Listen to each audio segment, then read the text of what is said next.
What if the most dangerous man in history wasn't driven by ambition, but by logic? He didn't see soldiers, he saw variables. He didn't fight wars, he solved them. And for a moment, his system worked perfectly. Until it didn't. In 1795, he didn't negotiate, he fired. A single blast of grape shot cleared the streets of Paris and announced his arrival. This was not a hero. This was a system taking control. History calls Napoleon Bonaparte a visionary, a lawgiver. But to his enemies, he was something far more unsettling. A man who turned war into speed, structure, and control. Between 1800 and 1807, this Corsican outsider would dismantle centuries of warfare and rebuild it into something terrifyingly efficient. Not through strength, but through design. By 1800, Napoleon was the first consul of France, but his position was far from secure. Austria had regained control of Italy, and France was under immense strategic pressure. Napoleon knew he couldn't win a battle of attrition. He needed to change the map. He chose a route that defied logic: the Great St. Bernard Pass. While the world watched the main roads, Napoleon led 40,000 men through the jagged, frozen heights of the Alps.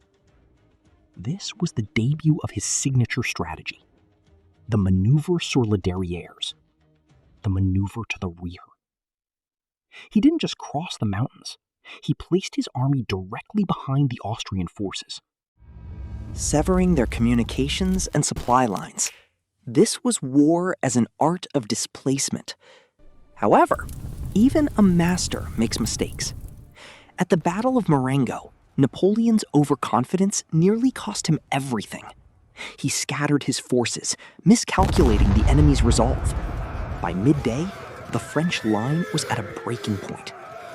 He was saved by the timely arrival of General Desaix, who turned a looming defeat into a decisive victory at the final hour. Desaix did not survive the day, but the victory secured Napoleon's political future. In the official reports that followed, Napoleon polished the narrative, transforming a near disaster into a flawless masterstroke.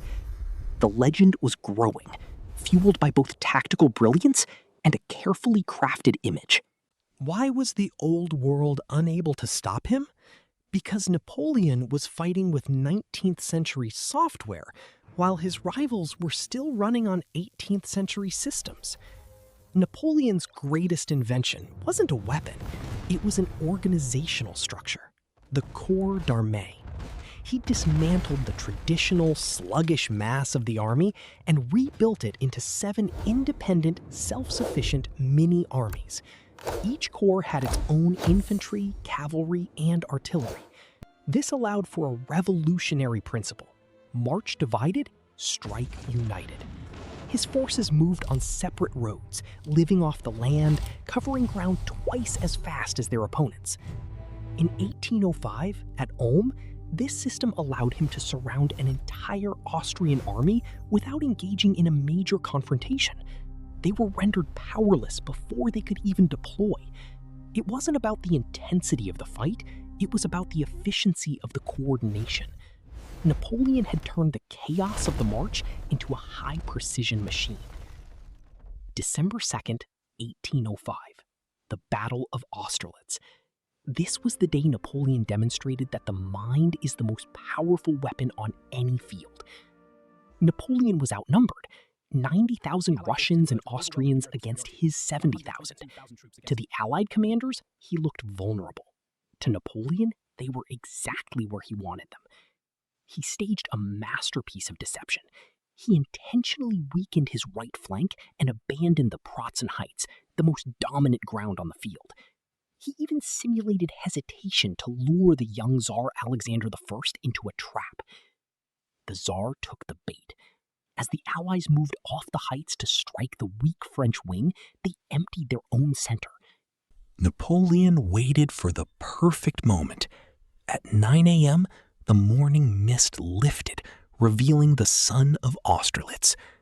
"One sharp blow," he said, "and the war is over." Marshal Soult's troops surged up the heights, splitting the Allied army in two. The victory was total. During the retreat, the weight of the forces broke the ice on the frozen lakes nearby, leading to a catastrophic loss for the retreating Russian units. Napoleon had achieved his zenith. He wasn't just a general, he was the choreographer of a new era. In 1806, Prussia, the military heart of Europe, challenged the French Empire. The campaign lasted only 19 days. At Jena and Auerstedt, the Prussian military machine was fundamentally dismantled. Napoleon entered Berlin as the undisputed master of Central Europe.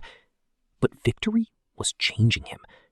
The hungry outsider was now a man who believed his system could solve any problem, political, cultural, or natural.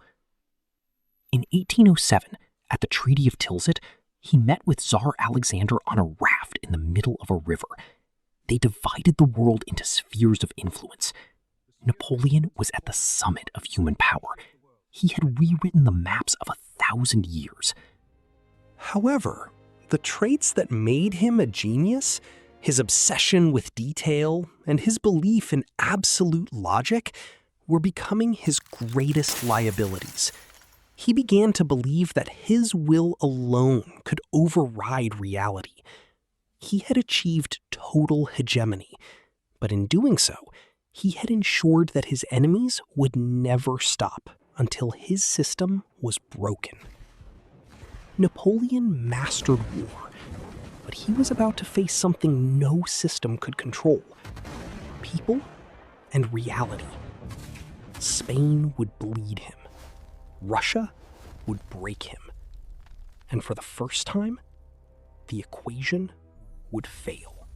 What if the system didn't fail, but reality refused to obey?